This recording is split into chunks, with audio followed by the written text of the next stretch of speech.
धर्म कीर्तन हे सिद्धी नेले, येत माझे जी उरले पायी कफन. आपसात बोलू नका, फोनवर बोलू नका. तुम्ही ज्या पवित्र ग्रंथाचं पारायण करण्यासाठी आलेला आहात, पुढील फक्त आणि फक्त 50 मिनिटे शांततेत आपल्याला बसायचं आहे. शेवटची विनंती करतो सर्वांना. आणि तुम्हाला जर बसायचं नसेल, ऐकायचं नसेल, तर आपण कार्यक्रम 10 मिनिटातही संपवूया.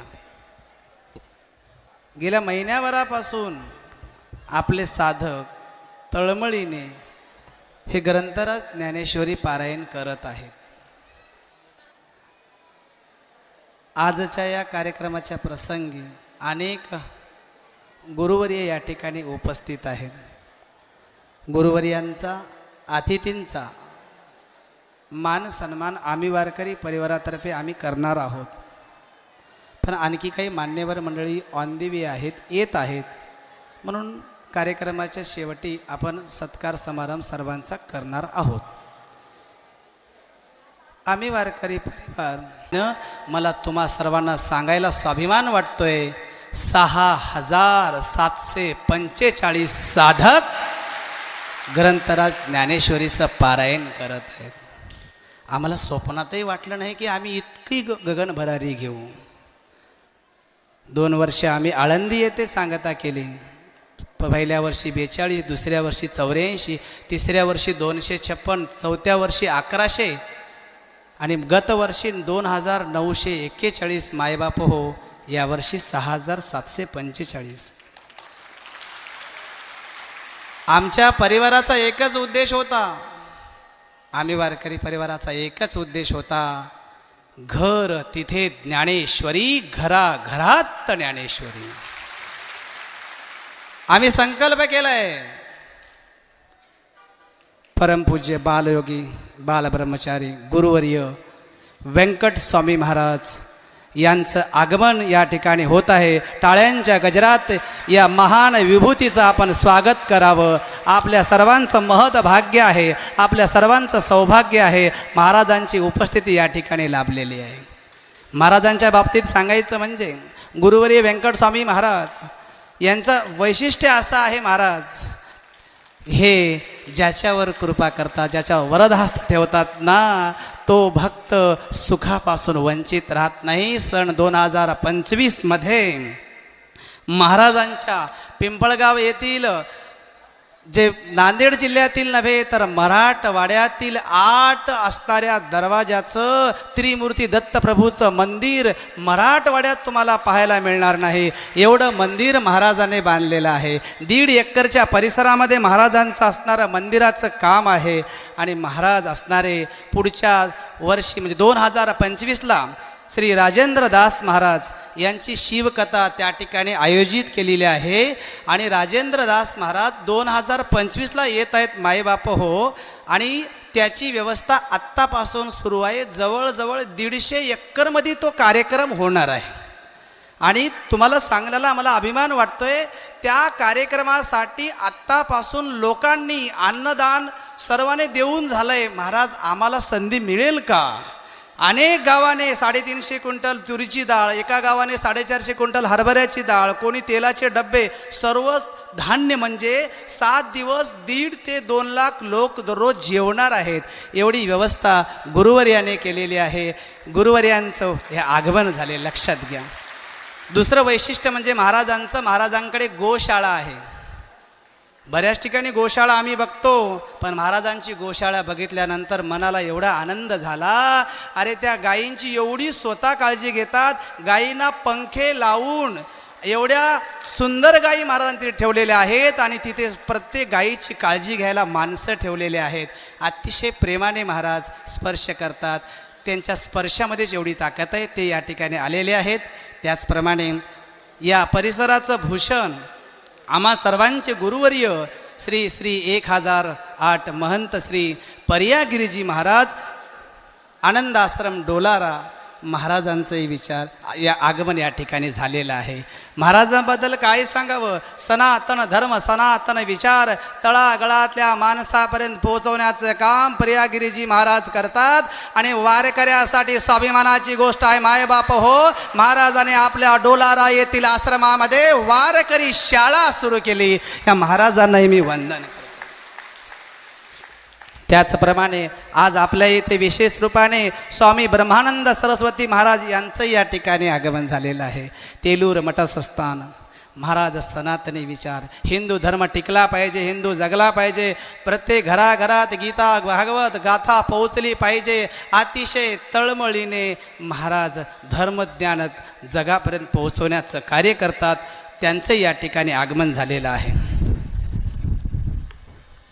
सर्व मान्यवर या ठिकाणी आहेतच. जे जे मान्यवर येतील त्यांच्याबद्दल आपण अल्पसा परिचय करून घेत जाऊया. या कार्यक्रमाचं स्वरूप आमच्या पारायण सांगता सोहळ्याचा इतिहास सांगत होतो. माऊलींना विनंती आहे, आपण आता आतमध्ये येऊ नका, बसा. मी सांगत होतो, लक्षात घ्या, आम्ही वारकरी परिवाराने पूर्वी पारायण व्हायची हो. पारायण कोण करत नाही ज्ञानेश्वरीचं? जिथे सप्ताह तिथं पारायण होतं, पण सप्त्यातलं पारायण म्हणजे धावपळीचं पारायण. एक प्रकारचं म्हणजे आपण म्हणतो ना, गुत्त दिलं निंदायचं, एवढ्या ओव्या आज पूर्ण करायच्या. आणि मग 7 दिवसामध्ये 9,000 ओव्या, थोडी धावपळ होते. म्हणून आम्हाला वाटलं का आपण असं करू नये, श्रावण शुद्ध प्रतिपदा ते भाद्रपद षष्ठी या कालावधीमध्ये पारायण करावं. श्रावण मास असतो, त्या मासामध्ये सर्वच जण अतिशय भक्तिमय वातावरणामध्ये असतात. आणि म्हणून 35 दिवसाचा उपक्रम राबवला.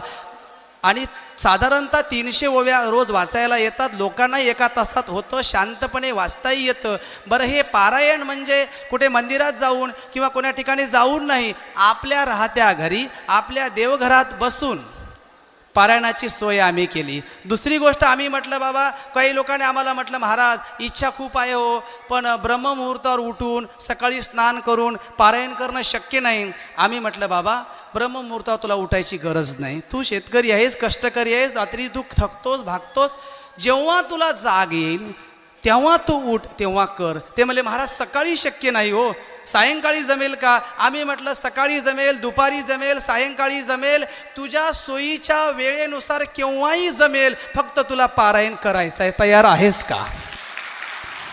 लोकांनी हो दिला. मायबापू, आपल्याकडे एक सवय आहे, आपण काय करतो, औषधाच्या अगोदर पथ्याची यादी देतो. तुला हे खायला जमणार नाही, तुला हे करायला जमणार नाही. लोकाला जमणार नाही ते सांगितलं की लोक ते जमते तेच करत नाहीत.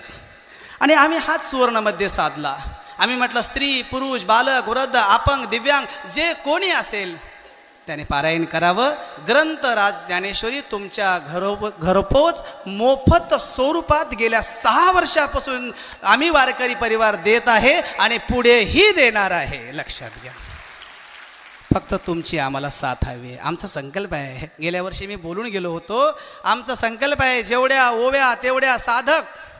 माऊलीच्या ज्ञानेश्वरीमध्ये 9,033 ओव्यात मायबाप हो, तुम्हा सर्वांना सांगत असताना अभिमान वाटतो, पुढच्या वर्षी तो संकल्प पूर्ण होणार आहे. 9,033 साधक बसणार आहेत, हा विश्वास आहे आम्हाला. आणि तुम्ही सर्वजण बसावेत, ज्ञानेश्वरी वाचावीच, कारण ज्ञानेश्वरी एवढं गुह्य, ज्ञानेश्वरी किती गोड ग्रंथ आहे. ज्ञानेश्वरी दुसरेही प्रश्न केले, महाराज आम्हाला काही कळतच नाही हो ज्ञानेश्वरी वाचत असताना. आम्ही म्हटलं, ज्ञानेश्वरी हा कळण्याचा ग्रंथ नाही, तो अनुभवण्याचा ग्रंथ आहे. नामा म्हणे ग्रंथ श्रेष्ठ, ज्ञानदेवी एकतरी ओवी अनुभवावी. आणि ज्ञानेश्वरी तेव्हाच कळते आणि ज्ञानेश्वरी तेव्हाच व्यक्ती वाचतो हो, बरं का. कृपा करी हरी तयावरी, बरं का. फक्त भाव घेऊन या. ज्ञानेश्वरी हा ग्रंथ गोड आहे, ते करायचं आहे. ज्ञानेश्वरीबद्दल आजचा जे काही मान्यवर आहे ते तुमच्याशी बोलणार आहेत. पण प्रास्ताविकामध्ये ज्या ज्या लोकांनी, ज्या ज्या महदभक्तांनी सदभक्तांनी जे आम्हाला सहकार्य केलं त्यांचा नामोल्लेख होणं गरजेचं आहे.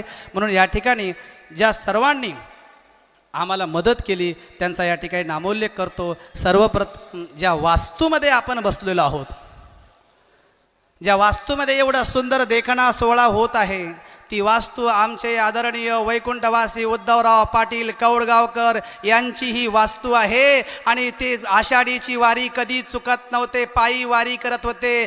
आज ते हयात नाही तरी सुद्धा त्यांचे सुपुत्र निरंजन पाटील कौडगावकर, साईबाबा कौडगावकर त्यांच्या वडिलाचा वारसा पुढे चालवत आहे. त्यांनी सांगितलं जोपर्यंत आम्ही वारकरी परिवार आहे तोपर्यंत आमची वास्तू तुमच्या पारायणासाठी आहे. कारण एवढी मोठी वास्तू आम्हाला मिळाली हे सुद्धा आमचं महद्भाग्य आहे. म्हणून मी त्यांना धन्यवाद देतो. त्यांच्यामुळेच आम्हाला हे शक्य झालेलं आहे.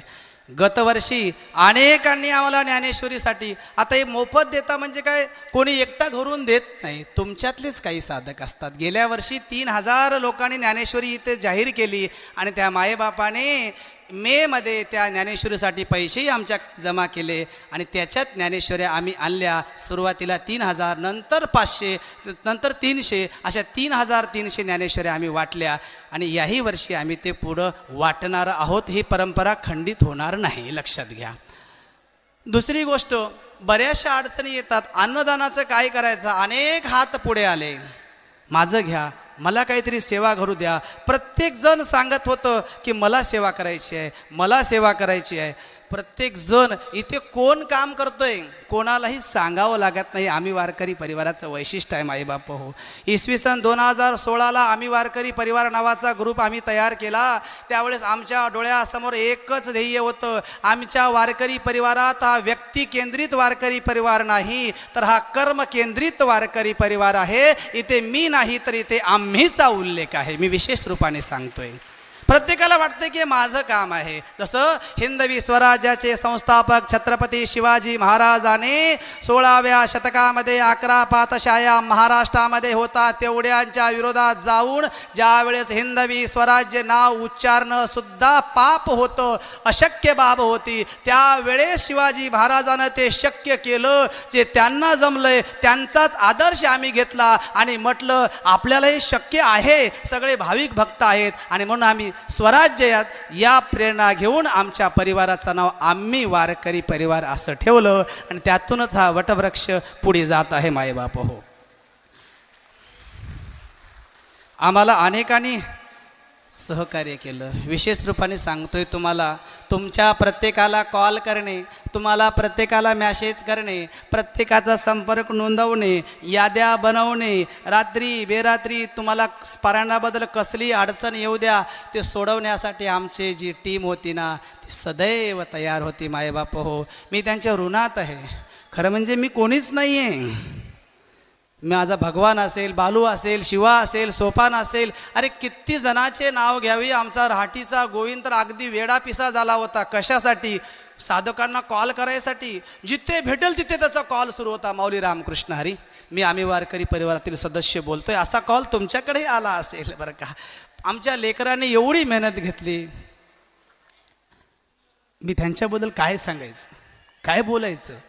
सगळ्यांनी मेहनत घेतली, एकाचं काम नाहीच आहे हे. आमचे प्रभाकर पाटील असतील, आमचे गंगाधर पाटील असतील, आमचे व्यंकटराव पाटील असतील, आमचा प्रवीण असेल, प्रत्येकाने आपापल्या पद्धतीनं कार्य केलं, प्रत्येकाने कार्य केलं. म्हणून हे कार्य तुमच्यापर्यंत येत आहे. अनेक साधकांना आमच्यापर्यंत जोडलं, ज्यांच्या आशीर्वादाने आम्ही पुढे जात आहोत. आमचे गुरुवर्य रावसाहेब पाटील शिंदे मामा, नारायण मामा समुद्रे मामा, व्यंकटराव पाटील कपाटे मामा आणि तुम्हाला सांगतो आम्हा सर्वांचे मामा श्री रामजी पाटील शिंदे माळकोटेकर मला नेहमी सांगायचे. मी त्यांना मामा म्हणायचो पण ते मला म्हणायचे मामा तुम्ही घाबरायचं नाही बरं, किती खर्च लागू दे, मी तुमच्यासोबत आहे.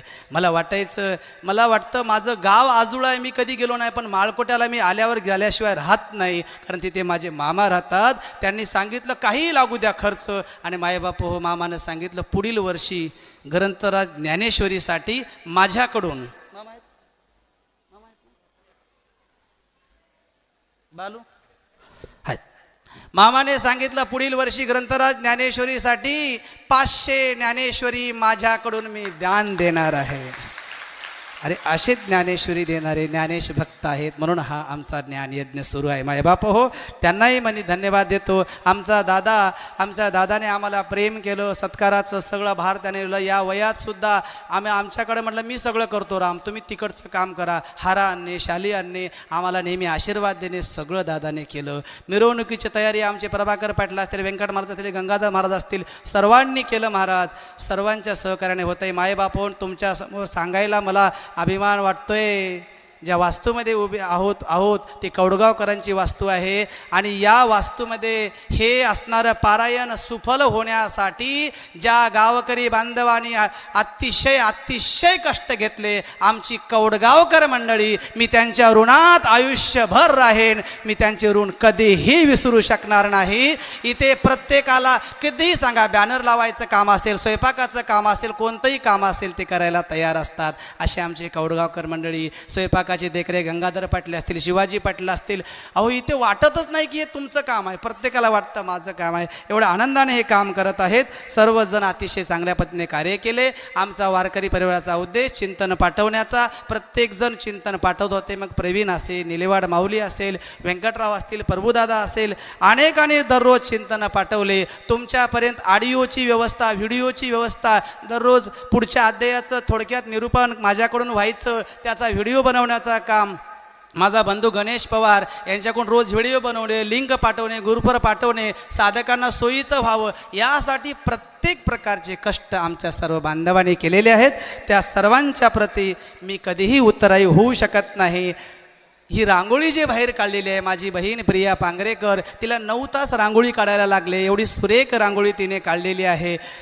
त्याचबरोबर ग्रंथपूजनासाठी फुलाची व्यवस्था श्याम पाटलाने केलेली आहे. बुक्का लावण्याचं काम दरेगावकर मंडळीने केलेलं आहे. महिलांना हळदी कुंकू लावण्याचं काम आमच्या जयश्रीताई त्यांच्या टीमनं केलेलं आहे. वाडेकरी मंडळी कित्येकाचे आम्हाला फोन आले, महाराज आम्हाला काही सेवा भेटली नाही. मग भात असेल, वरण असेल, प्रत्येकानं आपापलं काम वाटून घेतलं. त्या सर्वांना मी नतमस्तक होतो. आणि आचार्याची गोष्ट आली त्यावेळेस दिनू असेल, मालू पाटील असतील, आमचा नागेश असेल, आमचा ओम असेल, त्यांनी असणारं आचार्याची व्यवस्था केली. आता कार्यक्रम एवढा सुंदर होत आहे. कार्यक्रमाचं लाईव्ह प्रदर्शन कसं व्हावं, त्यावेळेस आमचा रवी असणारा HRK साहिल म्हणला, महाराज मला यायचं आहे बरं का, मा जिजाऊ फोटोग्राफी, ते म्हणले मला यायचं आहे बरं का. स्वतःहून ते आले. त्यांच्याकडून ह्या कार्यक्रमाचं सगळं व्हिडिओ रेकॉर्डिंग होत आहे. यूट्यूबला लिंक आपण तुम्हाला पाठवणार आहोत. हेही होत आहे. आणि अशातच मग आमचे परमस्नेही परममित्र बालाजीराव गाडे, त्यांनी मला फोन केला, महाराज पत्रकार काही न्यूज चॅनलवाले पाठवलं तर चालेल का. मी म्हणलो आम्हाला कोणीही चालेल, फक्त आमचा वारकरी परिवार काही देत नाही, येणाऱ्याला काही हरकत नाही. बालाजी पाटील म्हणले देण्याचं काही विषयच नाही, ते सगळं माझ्याकडून होईल, मी ते बघून घेईल. बालाजी पाटलांनी सर्व पत्रकारांची, मीडिया चॅनलची व्यवस्था केली. मी त्यांनाही धन्यवाद देतो. आणि हा सगळा हिशोब होत असताना लक्षात घ्या, चांगलं काम करत असताना काही वाईट माणसं आमच्यावरही आक्षेप घेतात. पण माय बापो, माऊली शपथ घेऊन सांगतो, तुमच्या हाडाच्या कष्टाचा एकही रुपया आम्ही कधीही खाणार नाही. आमचा वारकरी परिवार तुमच्या एका रुपयाचा हिशोब देईल. तुमच्यासाठी आम्ही हे माऊलीसाठी केलेले कष्ट आहेत. बरेच जण म्हटले किती रुपये जमत आहेत, 24 तारखेला सायंकाळी किती जमा रुपये झाले, किती खर्च झाले, तुमच्या त्या ग्रुपवर प्रत्यक्ष पाठवला जाईल. एक लक्षात ठेवा, आमच्या परिवारामध्ये कोणीही स्वार्थी नाही, निस्वार्थी भावने निर्विकार मनाने काम करतात. कोण कसं वागतंय माहीत नाही, पण आम्ही निर्मळ मनाने माऊलीची सेवा करण्याचा प्रयत्न करतोय. तुम्ही जे काही रुपया जमा केलाय मला माहीत आहे. परवा एका माऊलीने मला फोन केला, माऊली माझे 5 ग्रंथ घ्या बरं का. मी म्हणलो माऊली तुम्ही काय करता. म्हणले दादा मी असणारे निंदायला जाते. मी म्हणलो माऊली 150 रुपये हाजरीन कशाला 5 ग्रंथ देता. नाही हो म्हणले, माऊलीला देण्याने संसारात कधीच कमी पडत नाही. त्या माऊलीने 5 ग्रंथ पुढच्या वर्षीसाठी बोलू केले. अहो एवढं प्रेम तुम्ही कष्ट करून आम्हाला 1 रुपया करून जमा देत आहे, आणि तुमच्या पैशामध्ये आम्ही कधीही एकही रुपयाकडे आम्ही बघणार नाही. कारण बघितला असतं तर परिवार पुढे वाढलाच नसता. मायबाप लक्षात घ्या. आणि म्हणून सांगायसारखं बोलायसारखं खूप काही आहे, पण तुम्हाला एवढंच सांगतो की आपण सर्वांनी असंच आमच्यावर, आमच्या वारकरी प्रेम करावं. चुकत असेल तर सांगावं, लेकरू म्हणून सांगावं. आणि आम्हाला कानाला धरून विचारावं, चुकलं तर जाबही विचारायचे तुम्हाला अधिकार आहे मायबाप हो. आणि आमच्या वारकरी परिवाराचा मायबाप हो एक संकल्प आहे, गेल्या वर्षी 9033 ओव्याचा संकल्प आम्ही केला होता. आज तुमच्या सर्वांच्या साक्षीने, तुमच्या सर्वांच्या आशीर्वादाने, तुमच्या सर्वांच्या सहकार्याने आम्ही वारकरी परिवार एक संकल्प करू इच्छित आहे. तुमची फक्त मदत हवी आहे, तुमचा आशीर्वाद हवा आहे, तुमचं सहकार्य हवं आहे. मला वाटतं, माझ्या वारकरी परिवाराला वाटतं, आम्ही वारकरी परिवारातील कोणताही व्यक्ती जर पंढरपूरला गेला, आळंदीला गेला, बऱ्याच वेळा त्याला राहण्याची सोय नसते. आमच्या वारकरी परिवाराचा उद्देश आहे, येणाऱ्या काळामध्ये आम्ही वारकरी परिवार ही सेवाभावी संस्था ट्रस्ट झालेली आहे. ती संस्थेच्या मार्फत येणाऱ्या काळात पंढरपूर येथे आम्ही एक रिकामा प्लॉट घेणार आहोत आणि त्या प्लॉटमध्ये छोटं का होईना बांधकाम करून आमच्या वारकरी परिवारातल्या प्रत्येक व्यक्तीला निवारा मिळावा हा संकल्प आम्ही या ठिकाणी आज करत आहोत. फक्त तुमचं सहकार्य आणि प्रेम असू द्या एवढीच तुम्हाला विनंती करतो मायबाप हो. आणि जाता जाता सांगतोय, पुढील वर्षी ग्रंथराज ज्ञानेश्वरी पारायणासाठी माझ्याकडून व्यक्तिशः 251 ग्रंथ मी पारायण करणाऱ्या साधकांसाठी देणार आहे. जे इच्छुक असतील साधक लक्षात घ्या, मी वारंवार सांगतोय, इथे देणगीसाठी कोणालाही जबरदस्ती नाही. कोणी म्हटलं असेल देणगी मागणे आमचा उद्देशच नाही, ज्याची इच्छा असेल त्यांनीच, ज्याला शक्य आहे त्यांनीच मदत करावी. अन्यथा माऊली तुम्ही फक्त आशीर्वाद दिलात ना तरी आमच्यासाठी खूप आहे. त्याला पुढील वर्षी ज्ञानेश्वरी देणगी द्यायची असेल ते ज्ञानेश्वरी देणगीचं काउंटर आहे, तिथे नाव नोंदवावं. ज्यांना अन्नदानासाठी देणगी द्यायची असेल तिथे अन्नदानाचं काउंटर आहे, त्यांनी नाव नोंदवावं. आणि आमच्या नांदेड जिल्ह्यातील जे संगीत भजनी मंडळ आहे त्यामध्ये मी असेल, आमचे गुरुवर्य रावसाहेब पाटील शिराळे असतील, आमचे दादाश्री दत्तराम पाटील येडके असतील, यांच्या पदाचं एक आमरवेल नावाचं पुस्तक काढलेलं आहे. ते पुस्तकाची किंमत 150 रुपये आहे. तर ते पुस्तकात आम्ही आयुष्यभर जे भजन लिहिलेले आहेत ते भजनाचं संग्रहित पुस्तकही तुम्हाला इथे मिळणार आहे. त्याची किंमत मात्र 150 रुपये असणार आहे. म्हणून सर्वांना विनंती करतो, जाता जाता सांगतो, सर्वांनी अन्नदानासाठी ज्ञानेश्वरीसाठी इच्छा असेल तर आम्हाला सहकार्य करावं. पुढील वर्षीसाठी रामजी पाटील शिंदे 500 ज्ञानेश्वरी, माझ्याकडून 251 ज्ञानेश्वरी, माझे परमस्नेही राजू आलेवाड यांच्याकडून 51 ज्ञानेश्वरी आणि विमलताई सवनेवाड याच्याकडून 21 ज्ञानेश्वरी, त्याचबरोबर माझे परमस्नेही नागेश संजय माळगे, नागेश बीज भांडारचे मालक, यांच्याकडून 51 ज्ञानेश्वरी या ठिकाणी बोललेले आहेत. त्या सर्व सद्भक्तांना मी धन्यवाद देतो. आणि विशेष रूपात बालाजीराव गाढे, बालाजीराव गाढे आमचे परमस्नेही बालाजीराव गाढे, वारकरी कुटुंबात ज्यांचा जन्म झाला असे उत्तम व्याख्याते वक्ते, यांच्याकडून सुद्धा पुढील वर्षी होणाऱ्या ग्रंथराज ज्ञानेश्वरीसाठी 51 ज्ञानेश्वरी त्यांनी बोललेल्या आहेत. आणि त्याचबरोबर जगद्गुरू तुकोबारायाच्या 101 गाथा त्यांनी या ठिकाणी बोललेल्या आहेत. त्यांनाही मी या ठिकाणी धन्यवाद देतो. या कार्यक्रमासाठी साऊंड सिस्टीमची आमची व्यवस्था, किनवट तालुका कुठं आहे मायबाप हो, किनवट तालुका कुठं आहे, तिथे कुपटी नावाचं गाव आहे. माझा उत्तम इथे बसलेला आहे, माझा दत्ता इथं बसलेला आहे. लेकरांनी किती प्रेम करावं. त्यांनी सांगितलं, गुरुजी, मी म्हटलं बाबा तुमचं साऊंड सिस्टीम नको रे, आम्हाला इथे घेऊ आम्ही किरायाने. नाही हो, या निमित्ताने तुमचं दर्शन होईल, या मायबापाचं दर्शन होईल, माझं साऊंड सिस्टीम मला आणू द्या. आणि हात जोडून दरवर्षी माझा उत्तम, माझा दत्ता हे डेकोरेशनचं काम, हे सर्व साहित्य मोफत आणतात आणि हे कार्यक्रम पार पाडतात मायबाप हो. त्यांनाही मी धन्यवाद देतो. आणि ज्या ज्या महाभागाने या कार्यक्रमासाठी यथाशक्ती यथामती प्रत्यक्ष अप्रत्यक्ष ज्या ज्या सर्वांनी सहकार्य केलं त्या सर्वांना मी नतमस्तक होतो माऊली. आणि माझं लांबत चाललेलं प्रास्ताविक थांबवतो. रामकृष्ण हरी.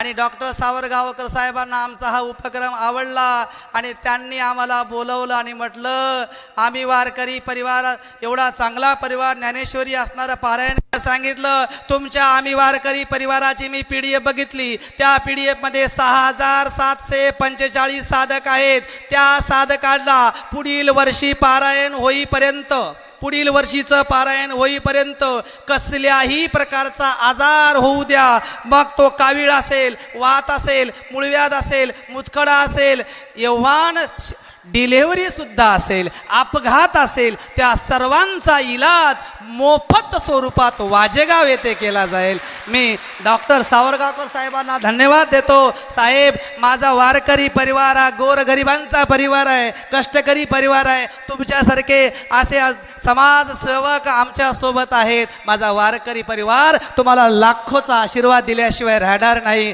आणि साहेबांना मी धन्यवाद देतो.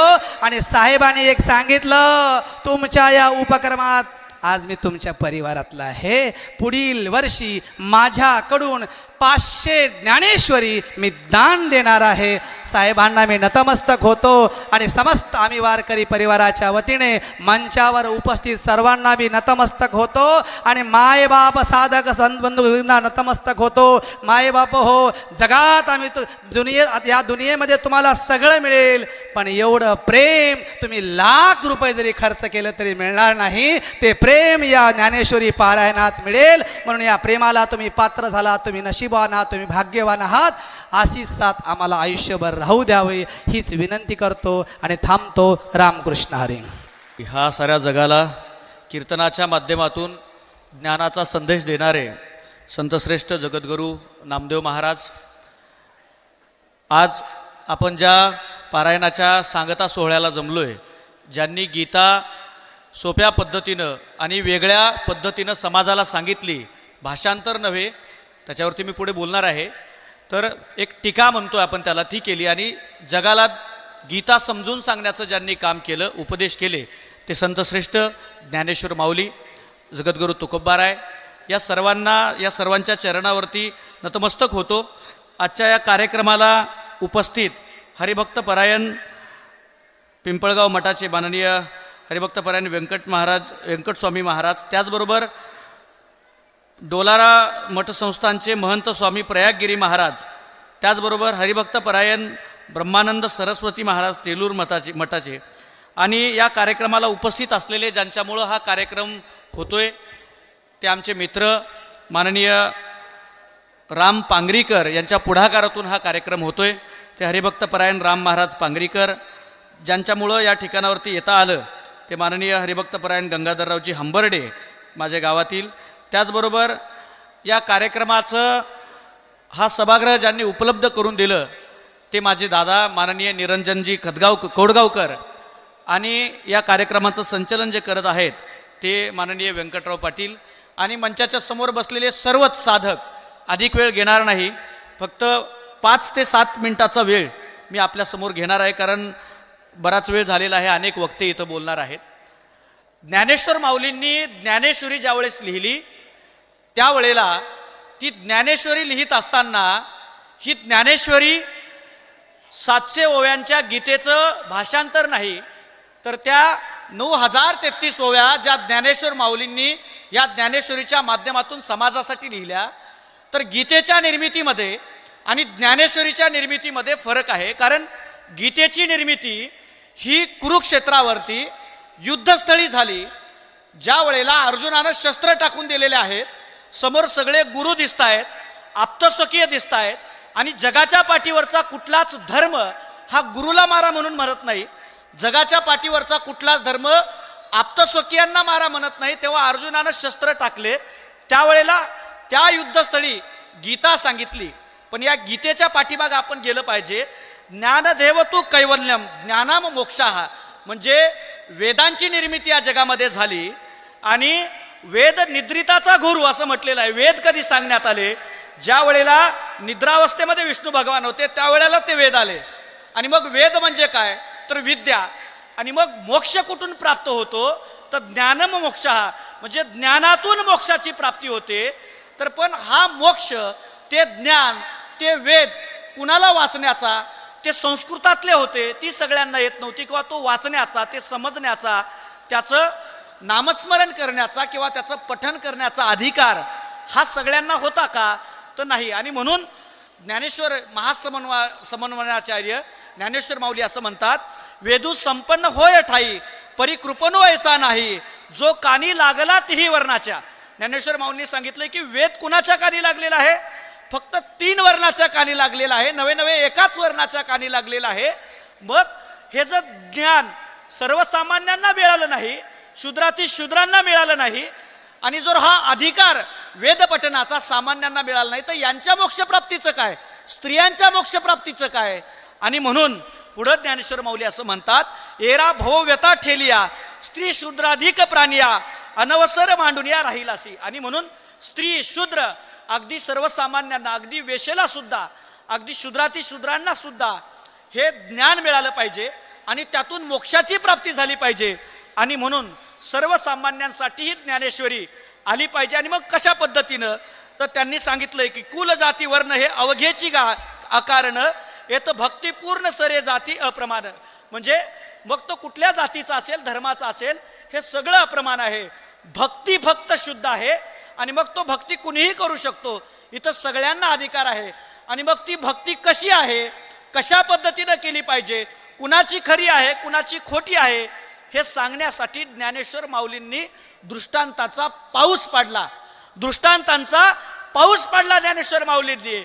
आणि मग त्यांनी समजून सांगितलं की इतके भेद आहेत, इतक्या जाती आहेत, इतके वर्ण आहेत. आणि माऊलींनी दृष्टांत दिला की एखाद्या गावातनं, एखाद्या शहरातनं सांडपाण्याचा नाला वाहतो आणि त्या नाल्यात नाली वाहते, नाली. त्या नालीतलं पाणी एका पुढे मोठ्या नाल्याला जाऊन मिळतं आणि मग ती नाली राहत नाही, पुढे त्याचा नाला होतो. तो नाला एखाद्या नदीला जाऊन मिळतो, ती पुढे नाला राहत नाही, तो नदीचं स्वरूप धारण करतो.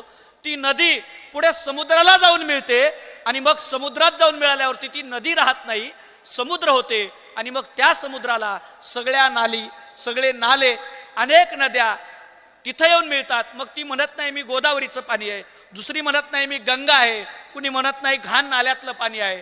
त्या समुद्रात गेल्याच्या नंतर सगळे समुद्र होऊन एकरूप होऊन जातात आणि समाजाला समतेचं, एकरूपतेचं तत्वज्ञान देण्याचं काम 12व्या शतकामध्ये सर्वोच्च काम ज्ञानेश्वर माऊलींनी केलेलं आहे, आपण लक्षात घेतलं पाहिजे.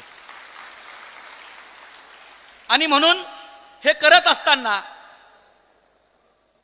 गीता काय सांगते? गीता ज्या वेळेला अर्जुनानं शस्त्र टाकलेले आहेत त्यावेळेला भगवंत श्रीकृष्ण असं म्हणतायत की मी जे सांगतो त्याला मारायचंय, कारण युद्ध जिंकायचंय. युद्ध जिंकायचंय आणि युद्धामध्ये दोन गोष्टी महत्वाच्या असतात. दोन म्हणजे दोन्ही बाजूची माणसं महत्वाची असतात, दोघं जण लढली पाहिजे. आणि मग त्यावेळेला अर्जुनाला युद्ध जिंकायचंय, युद्ध जिंकलं तर राज्य मिळणार आहे हे श्रीकृष्णानं सांगितलं. आणि मग मी सांगतो त्याला तुला मारायचंय. पण ज्ञानेश्वर माऊलींनी याच्या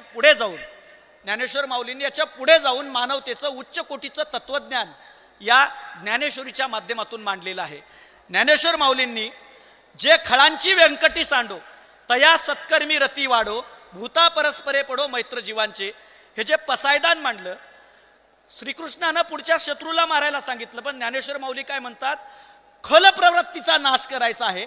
म्हणजे एखाद्या वाईट माणसातल्या खल प्रवृत्तीचा नाश आपल्याला करायचा आहे आणि मग त्याला स्वीकारायचं आहे, त्याला टाकून द्यायचं नाही समाजामधनं.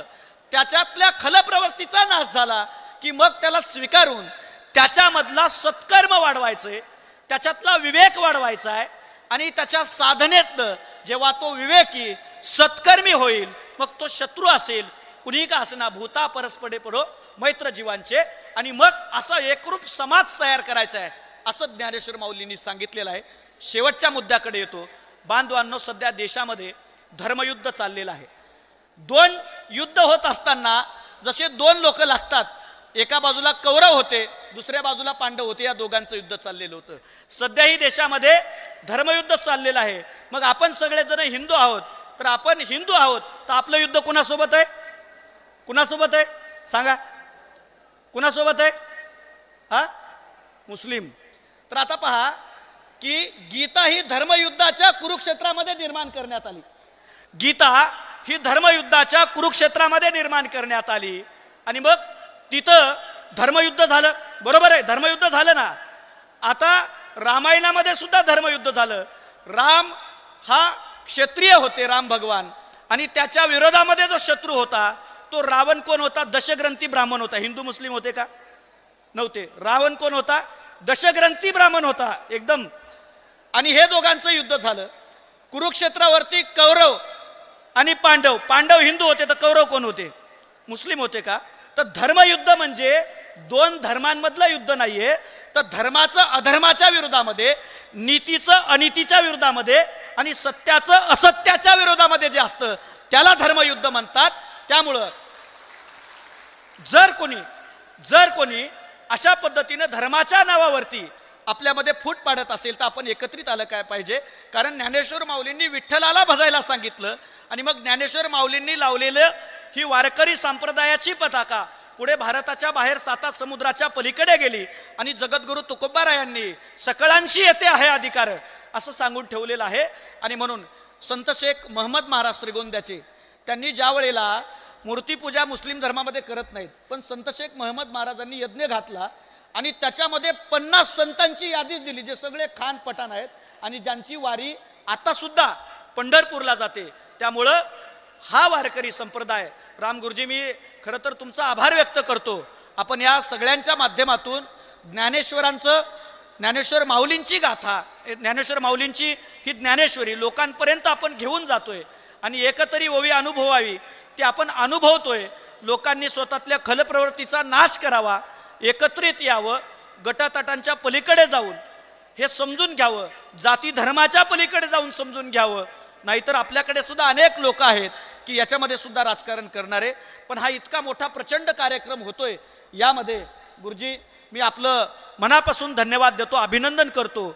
आपल्या सगळ्या संयोजन समितीचं मी अभिनंदन करतो. या कार्यक्रमामध्ये जोडून घेण्यासाठी माझ्या गावातील माननीय हरिभक्तपरायण गंगाधरजी हंबर्डे यांनी मला आग्रह केला. त्या निमित्तानं आपल्या सगळ्यांसोबत मला संवाद साधता आला, हितगुज करता आलं, त्याबद्दल मी आपल्या सगळ्यांचे आभार व्यक्त करतो. आणि जाता जाता इतकंच सांगतो की संतांनी काय केलं तर देवाची संत आपण माहिती आहे की तर संत हेच आपल्यासाठी देव आहेत. तर संतांनी काय केलेलं आहे, संतांनी समाजामधले सगळे भेद संपवले आणि त्यांनी आपल्या आपल्या व्यवसायामध्ये संत शोधला. सजन कसायासी विकू लागे मास, सजन कसायानं त्याच्या व्यवसायामध्ये शोधला, प्रत्येकानं आपल्या आपल्या व्यवसायामध्ये शोधला, जाती धर्माच्या पलीकडे जाऊन शोधला. मग आपण हे शोधलं पाहिजे. आणि शेवटचा दृष्टांत देतो की ज्ञानेश्वरी खरी समजली असं कधी समजायचं. एक प्रश्न विचारतो, एखाद्याच्या बहिणीवरती जर बलात्कार झाला तर त्या बलात्काराला काय झालं पाहिजे? ज्यानं बलात्कार केला त्याला काय झालं पाहिजे? शिक्षा झाली पाहिजे, बरोबर आहे. म्हणजे समजा तुमच्या भावानं एखाद्याच्या बहिणीवरती बलात्कार केला तर भावाला काय झालं पाहिजे? मग वाचवलं पाहिजे का शिक्षा झाली पाहिजे? शिक्षा झाली पाहिजे. तर स्वतःचा भाऊ जरी असेल आणि परका जरी असेल तरी त्याला समान न्याय असला पाहिजे. हे आज या सभागृहातली माणसं बोलतायत. हा केवळ ज्ञानेश्वरीचा प्रताप आहे. त्या ज्ञानेश्वर माऊलीच्या चरणावरती नतमस्तक होऊन मला इथं बोलवलं, आपल्याशी हितगुज साधण्याची संधी दिली, त्याबद्दल आम्ही वारकरी परिवाराचे मी आभार व्यक्त करतो. आणि मी एक प्रस्ताव रामगुरुजींच्या पुढे ठेवला होता की जसं ज्ञानेश्वर माऊलींच्या या गाथ्यामधनं ज्ञानेश्वरीमधनं हे ज्ञान गेलं, तसंच पुढे तुकोबांच्या गाथ्यानं सुद्धा हेच काम केलेलं आहे. त्यामुळं गाथा पारायण जर होत असेल तर माझ्याकडून त्याची सुरुवात म्हणून 101 तुकोबांच्या गाथा मी या ठिकाणावरती देतोय. त्याचबरोबर अजून लागल्या राम महाराज जर अजून लागत असतील 101च्या ऐवजी 501 जरी लागत असतील गाथा तरीही त्या माझ्याकडून दिल्या जातील. त्याचबरोबर 51 ज्ञानेश्वरी आपल्याला म्हणालो होतो, पण आपला हा उत्साह पाहता आणि 6745 साधकांनी यावर्षी जे केलेलं आहे ते पाहता 101 ज्ञानेश्वरी माझ्याकडनं असतील. त्याचबरोबर पंढरपुरामध्ये आम्ही वारकरी सेवाभावी ट्रस्टच्या माध्यमातून तुम्ही जी जागा घेणार आहात ती शोधण्यासाठी, ती कमीत कमी भावामध्ये तुम्हाला मिळून देण्यासाठी आणि ते कायदेशीर तुमच्या नावावरती करून देण्यासाठी मी पूर्णतः तुम्हाला सहकार्य करतो. आणि कमी भरती जर लागले तरी आर्थिक सहकार्य सुद्धा त्याच्यामध्ये माझ्याकडनं आपल्याला राहील. आणि हा गेल्या अर्धा डझन वर्षापासून चाललेला हा ज्ञान यज्ञ, हा मानवतेचा यज्ञ जो सुरू आहे, याच्या इथून पुढे दरवर्षी आणि याही वर्षापासून जे जे कमी पडतंय, मग ते काही असेल, वस्तू पैसा काही असेल, ते तुम्ही मला हक्कानं सांगा. तुमचा लहान भाऊ म्हणून तुम्ही जे सांगाल त्याच्यावरती प्रश्न न विचारता देण्याची जबाबदारी तुमचा लहान भाऊ म्हणून माझी असेल. एवढंच या ठिकाणावरती सांगतो. होती निशेषजाड्यापह. आवाज वाढवायचा थोडा, आवाज वाढतो का असंच राहणार?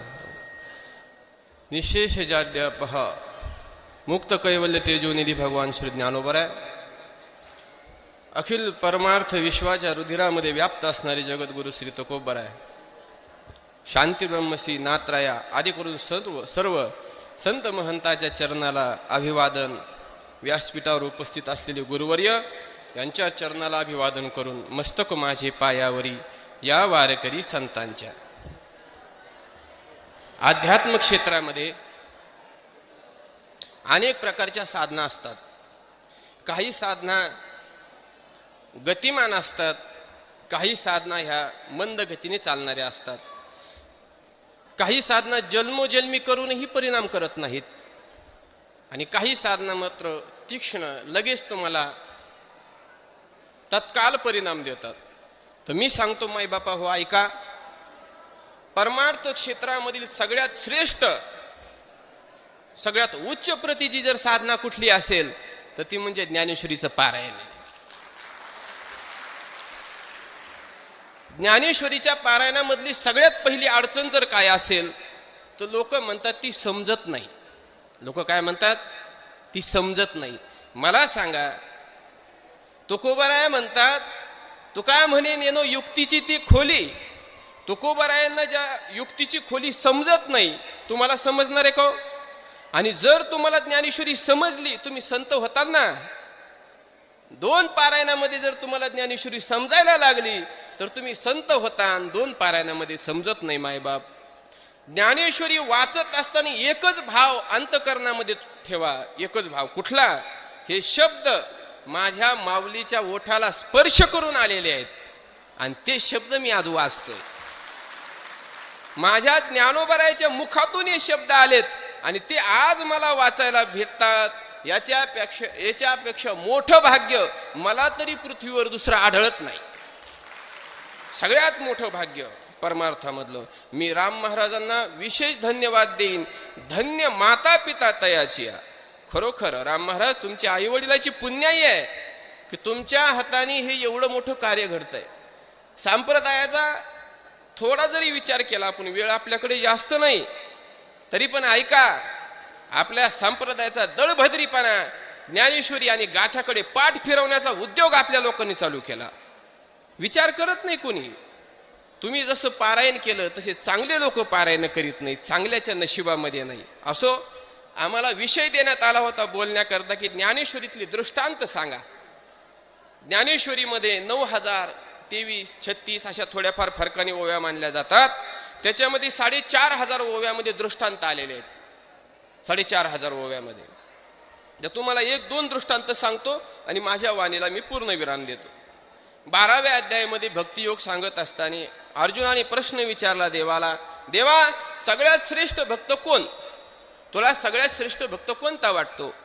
देवाने सांगितलं, मय्यावेश्य मनोये माम यो मद्भक्त समे प्रिय. यो मय्यावेश्य मनोये माम श्रद्धया परियोपेता असते यो मद्भक्त समे प्रिय. कोण? जो श्रद्धायुक्त अंतकरणाने माझी भक्ती करतो तो भक्त मला सगळ्यात प्रिय आहे. त्याच्यावर ज्ञानोबरायांनी भाष्य केलं. 3 ओव्या सांगितल्या पहा. 3 ओव्या. अस्तुगिरीच्या उपकंठी रिगालिया रविबिंबा पाठी रश्मी जैशी किरटी संचरती गा.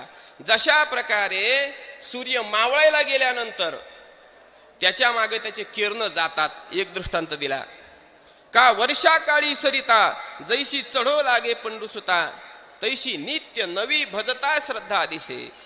पावसाळ्याच्या दिवसामध्ये वाहणारी नदी प्रत्येक क्षणाला वाढत जाते, प्रत्येक क्षणाला. तशा प्रकारे त्या भक्त्याची श्रद्धा वाढत जाते. दुसरा दृष्टांत दिला. आणि तिसरा दृष्टांत ज्ञानोबराया सांगतात, परी ठाकली आहे सागरू मागीलही यावा अनिवारू ती गंगेची ऐसा पडी भरू प्रेम भावा. सागराला नदी प्राप्त झाल्यानंतर माग उरलेलं पाणी सुद्धा परत सागरालाच जात राहतं, ती इतरत्र जात नाही. तिसरा दृष्टांत दिला. 3 दृष्टांत का दिले? करा विचार थोडासा. का दिले असतील 3 दृष्टांत? माऊलीने 3 दृष्टांत दिले. तर या 3 दृष्टांतामध्ये ज्ञानोबरायांनी अख्खा भक्ती रसामृत सिंधू नावाचा ग्रंथ आहे मोठा, एक भक्ती शास्त्रामध्ये भक्ती रसामृत सिंधू. अख्खा भक्ती रसामृत सिंधू या 3 दृष्टांतामध्ये आणला ज्ञानोबरायांनी. कसा आणला तुम्हाला सांगतो ऐका. पहिला दृष्टांत दिला, रश्मी जैसी किरटी संचरती गा. सूर्याचे किरण हे त्याच्या मागे निघून जातात. तशा प्रकारे तुमच्या आमच्या जीवनामध्ये भक्ती नाही असं समजू नका. भक्ती आहे. पण आपली भक्ती ही आपल्या जीवनातल्या एक विशेष भागापुरती मर्यादित असते. ती सर्व जीवनावर प्रसारित होत नाही. तुमची भक्ती, तुमचा संसार 100 एकरचा आहे. उदाहरण धरा, तुमचा प्रपंच जर 100 एकराचा असेल तर तुमची भक्ती 100 एकराची असत नाही. तुमची भक्ती फक्त 1 एकर, अर्धा एकर, लय झालं तर 20 गुंठे, बस याच्या पुढे तुमची भक्ती जात नाही. पण ज्ञानोबारायांनी सांगितलं की कोणता भक्त देवाला आवडतो, की ज्याचं भक्ताचं त्या जीवन, जशा प्रकारे तुम्ही आणि तुमचा विस्तार झालेला प्रपंच हे तुमचे किरण आहेत. भक्त ज्यावेळेस भक्तीला लागतो त्यावेळेस त्याच्याबरोबर त्याचा अख्खा प्रपंच सुद्धा भक्तीला लागतो. सर्वची सर्व त्याचं प्रभाव क्षेत्र सगळं भक्तीमध्ये समाविष्ट होतं. याला म्हणतात रश्मी जैसे किरटी संचरती गा. सूर्य अस्ताला गेला तर मागं राहतात का किरण सुद्धा निघून जातात. तर त्या भक्ताला गाता आलं तर तो भक्त देवाचं नाम गातो. त्या भक्ताला नाचता आलं तर तो भक्त देवापुढे नाचतो. त्या भक्ताला दान करायचं असेल तर तो भक्त वारकऱ्याला दान करतो. त्या भक्ताला मरायचं असेल तर शंभूचा भक्त भोले तो म्हणतो माझ्या शरीराचं भस्म व्हावं आणि ते माझ्या महादेवाच्या अंगाला लागावं. याला म्हणतात भक्तीची पराकाष्ठा. रश्मी जैसे किरटी संचरती गा. हा दृष्टांत पाहिला. दुसरा दृष्टांत सांगतो ऐका. दुसरा दृष्टांत काय दिला? वर्षा काळी सरिता जैशी चढो लागे पंडुसुता. पावसाळ्याच्या दिवसामध्ये जशा प्रकारे नदी वाढते, भक्ती क्षेत्रामध्ये तुम्ही आलात की पहिल्या काही दिवसात तुमचा उत्साह एवढा टोकाचा असतो की सांगता सोय नाही. गावामध्ये नवीन सप्ताह सुरू झाला, किती उत्साह असतो. लोक पहाटपासून उठतात, रात्री 12ला झोपतात. आणि तोच सप्ताह जुना झाला रे झाला, जशी 10 वर्षांनी 20 वर्षांनी माणूसच नसतं ऐकायला. कुत्रे नुसते मंडपामध्ये फिरतात. उत्साह कमी होतो. परंतु त्या भक्ताचा उत्साह कमी होत नाही. जशी नदी उत्तरोत्तर वाढते पावसाळ्यातली, तशा प्रकारे त्या भक्ताचा उत्साह वाढत जातो. दृष्टांत दुसरा. आणि तिसरा दृष्टांत अत्यंत महत्वाचा दिला ज्ञानोबारायांनी. ज्ञानोबाराय म्हणतात की सागराला मिळालेली नदी एकदा सागराला मिळाली, मग मागचं पाणी काय पाहुण्या रावळ्याला देऊन टाकते का स्वतःच्या? हे घेऊन जा तुमच्या घरी, आंघोळीला वगैरे काम आहे? नाही. तेही उर्वरित पाणी परत समुद्राला येऊन मिळतं.